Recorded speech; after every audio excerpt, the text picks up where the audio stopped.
Andito nga pala kami sa Kapitolyo, Pasig para tikman ng all-you-can-eat brunch dito sa Daddy Dukie's Kitchen. For only 399 pesos, makakatikim ka na ng European Pinoy Fusion Eat All-You-Can Buffet. Dadagdag lang kayo ng 69 pesos for unlimited coffee and iced tea. And in fairness, yung coffee nila dito sobrang sarap, promise.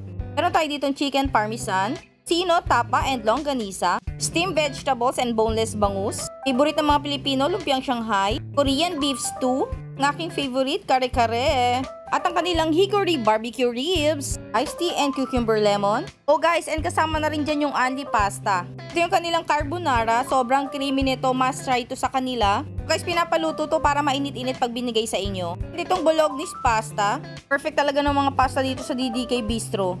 Itong hickory barbecue ribs na talagang full of the bone. Sobrang malasa hanggang dun sa buto. At talagang hindi siya mahirap nguyain guys ha. Very tender lang talaga nung meat. And yung sunod kong tinikman, syempre pinaka-favorito ko, yung kare-kare. Perfect partner yung crispy pork nila. Dito ko lang din nagustuhan yung bagoong alamang, sobrang sarap ng luto nila. Kaya napakain din ako ng mga steamed veggies.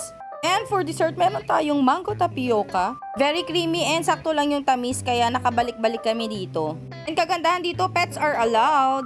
No time limit nga pala to ha, from 9 AM to 2 PM. Kaya tara na dito sa DDK Bistro.